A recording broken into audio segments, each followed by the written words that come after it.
igenis vannak a teljes anyukák, van a nemomák, akik veszik a helyi újságot és olvasgatják. De olyan tudunk nektek segíteni, hogy megnézzük, hogy hol hirdessetek, mit hirdessetek, milyen szöveggel és mikor. Mert nem mindegy, hogy mikor megy egy hirdetés, melyik nap jelenik meg, nem mindegy, hogy melyik hónapban jelenik meg, és nem mindegy az, hogy melyik újságban, mert több helyi újság van, több helyi téma, több dolog, mi pontosan tudjuk már, hogy melyik működik és melyik nem. A másik, hogy mi olyan árakat tudunk tőlük kisajtolni, amit nektek nem adnak meg. Tehát én le tudtuk már úgy nyomni az árakat, hogy azon az áron tényleg nem fogtuk tudni ott hirdetni, mert az utcáron bementek, hiába van, hogy jó ismerős, mi jobbat kapunk meg, iszonyat sok mennyiségű reklámot kérni tőlük. Körülbelül ennyi lett volna. Köszönöm szépen a figyelmet. Ha van kérdés, akkor nagyon szívesen válaszolok, mert látom egy pár nagyon mosolygós arcot, egy pár szkeptikus arcot is. Azt nagyon szeretem a szkeptikusokat egyébként, mert velük van tele a temető egyébként. Ők azok, akik nem mennek el se orvoshoz, mert ők minden jobban tudnak, meg a szomszédban meggyógyítják. Én megkészülök a temetőben, de hogy e-mail címet meg nem adnak, vagy biztos? Megadnak e-mail címet.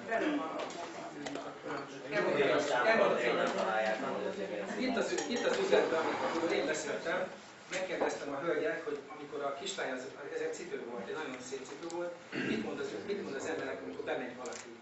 Jól volt, hogy miben segíthetek? Hát miben segíthetek? Cipőből mennek. Valószínűleg cipőt szeretne. Azt kell mondani, jól volt, hogy az akciónk bejött.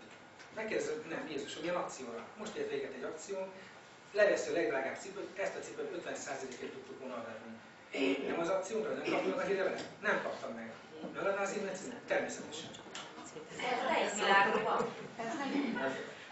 Ez egy gyönyörű marketing tankönyv. Mint a leírás, én gondolom, hogy ebben az egészségügyi rendeletben ez nem működik. A célcsoportunk az elég idős korosztály. De nem az idő, pont az a lényeg, hogy ti rámentetek arra, hogy ezeket az idős nyugdíjasokat akarjátok megtalálni. Pont ez a lényeg, engem kell bevonzani. Tehát én vagyok rá fogékony, és az én apám fogékony. A megelőzés szempontjából. Igen. És én... Az öregnél nem tudja az én e-mail címemet, de pont ez a lényeg, hogy amikor elmentek most már az ilyen napok, vagy falunak, vagy bármi ott lesznek, mi folyamatosan fogjuk küldeni, hogy erre érdemes elmenni. A másik pedig, hogy el sem kell pénz, mi mennem a barter. Tehát a barter szerintem, igen, a cselekedeskedelem volt a világon a legjobb. Tehát amikor elmentek például a helyi edzőhöz, elmentek a polgármesterhez, mindenkinek van valami ismerőse a polgármesternek. Ez tényleg így van, tehát el tudunk egy olyat találni, akik ismerősök. El tudja mondani, hogy itt lesz egy ilyen és ilyen nap.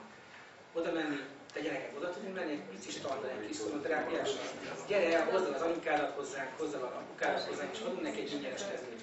Ami ingyen van, az emberek megvannak érte. Nem kell kimenni a készülékkel. Kimész egy ilyen standra, lássa a logót, és legyen az, hogy érszűkületet gyógyítsuk, vagy érszűkületet kezelünk. És ennyi. Oda mennek, és egy olyan ember legyen ott, aki valóban a központban dolgozik. Mert már amikor elmegy hozzátok a központba, majd azzal fog találkozni, hú, ismerem, vele találkoztam kint a falunapon, vagy vele találkoztam a kerületi napokon. Csak kimegy az ágyját, ezt a jóságban. Én jegyzőktől kaptam. Ságvágon fulladtam hirdetését, állapotföldmérés végett termokamerával, főívnak, hogy hol van nekem megállni. Nem hozott a nevem véletlenül, hogy van engedélyes rendelőző Ságvágon. Figyelik már az összes hirdetést. Ha nincs neked elgavott engedélyed, nincs hirdetésre engedélyed, Facebookjára sem. Kezelni, most már nem kezel. Nem a helyben. Tehát az egészségügyi hirdetés, reklámozás szabályozva.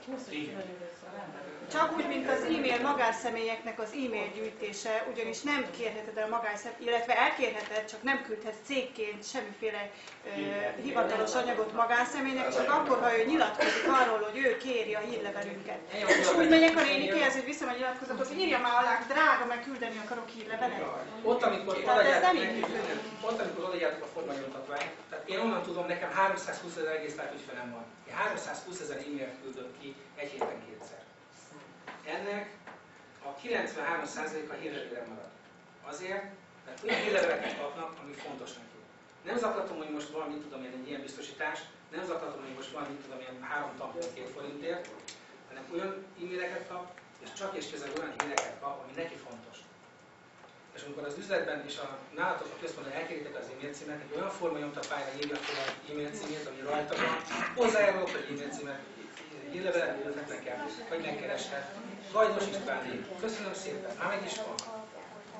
Azt, hogy utána leiratkozik róla, mert lesz egy olyan link, hogy leiratkozik hírlevélről, az egy dolog, az már ő privilégium, hogy leiratkozik. Nálunk nagyon jól működik az e-mail címeknek a begyűjtése, olyan szinten, hogy olyan módon tesszük, hogy meg szoktam kérdezni, hogy az ingyenes szűrővizsgálat érdekli-e. Ha van, akkor értesítsük el. Ha jön, rögtön megadja az e-mail címét, abban a pillanatban. És hozzájárul, hogy írhassunk neki, ha van ingyenes szűrővizsgálat. Tehát nem csak a cipőboltnak a példájára lehet ezt igazítani, a egészségügyben is. Legyetek szemfülesek, hát majd ezt meg fogjuk beszélni. De nálunk ingyenes a szűrővizsgálat, és mégis alig volt többet. Nálunk aztán borzasztósan érnek, hát ember hívod a De az is csak akkor, ha megjelenik a hírcím. Következő győztesen. Nagyon jól fogalmazunk, Az a lényeg, hogy fogalmazunk meg a szűrésnek a nevét. A fogalmazáson múlik a tartalmát. Az, hogy milyen sűrűn csináljuk Az azt. sem. Évente egyszer, Igen, tehát nem kell elcsépelni, de kellő ütemben, amikor jön a tavasz, amikor jön az ősz, tehát amikor fogékonyak a betegek arra, hogy jönnének kezelésre, akkor kellene célozni.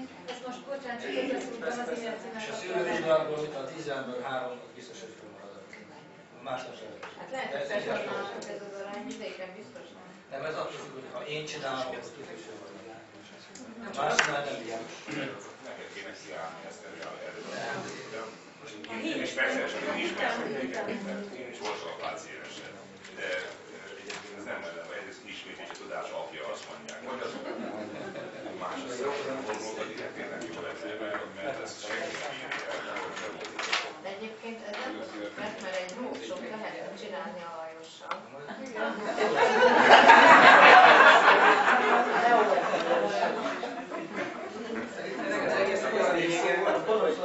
Azt képzeljétek el, hogy tőlünk ettől az egész rendszerben kapok majd mondom 100 új ötletet. Olyan ötleteket, amit eddig nem csináltunk. Nem azt mondjuk, hogy ezt letűnjük a dolgokban, és akkor is ezt kell csinálni. Lesz olyan 100 lehetőséget, amiből mazsolázhatok, mind a 100-hoz majd 2-3 új ügyfelet. Mondom, hogy ha eléritek ezt a 20 új ügyfelet, akkor azon egy évre 9 millió forint. Úgyhogy most nem csináltok semmit.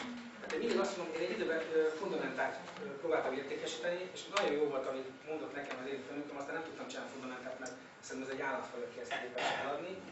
Ő mondta azt, hogy mikor azt mondom valakinek, hogy takarítson meg havi 20 000 forintot vagy 10 000 forintot, és akkor megkérdezik tőlem, hogy mit ér az majd 10 év múlva. És akkor mondta nekem a főnököm pontosan annyit, amennyit most nincs pénznek. Tehát annyival többet, mint amennyi majd akkor lesz, mint ami most nincs. Tehát most nem teszek félre havi 10 000 forintot, akkor nem lesz 5 év múlva 10 forintot. Ha viszont félreteszed, akkor lesz. És tényleg igaza van, és ez tényleg így működik, hogyha ezt megfogadjátok és elkezditek ezt csinálni, akkor egyébként mindig jobb lesz. Az a lényeg, hogy értsetek meg, ez a központ nagyon jó működik. Picit máshogy kell gondolkozni. Tehát a szkeptikusságot, a pessimizmust, meg ezt most itt a parkokban hagyjátok itt. És úgy menjetek haza, hogy egy picit próbáljátok meg, hogy tehát nem azt mondjuk, én nem vagyok a marketingista, nem vagyok, de láttam olyan emberektől tanultam üzletet. Én nekem 18 éves saját üzletem van. Én is megjártam azt, hogy egy saját üzletet teljesen tönkretettem, mert én úgy gondoltam, hogy majd én vagyok az atyagúst, és mindent jobban tudok. És nullára kellett újra fölállnom, és azután még egyszer nullára kellett fölállnom, és most megint fölálltam nullára, és megint egy üzletet csinálom. És ezzel már figyelek. És én is tanultam olyanoktól, akik elmondták, hogy figyelj Gábor erre és erre és erre. Az elején persze nem figyeltem, akkor fiatal voltam. De most már látom azt, hogy ezért egy olyan ember tudott mondani, hogy Ács elmondja, hogy így kell megcsinálni, nem állok vele vitatkozni. De valószínűleg, hogy azért Ács, mert ő pontosan tudja, hogy kell, nem értem neki, hogy ezt hogy kell összetenni. A marketing is ilyen, tehát ezt sajnos tanulni kell, én is tanultam, én is megtanultam, iskolában is tanultam, és az életben is tanultam. És ez segítek cégeknek, hogy felfussanak, és a cégek egyre jobban működnek. Tehát nekem ez a tevékenységem, hogy kivegyek cégekhez, és őket futtatom fel.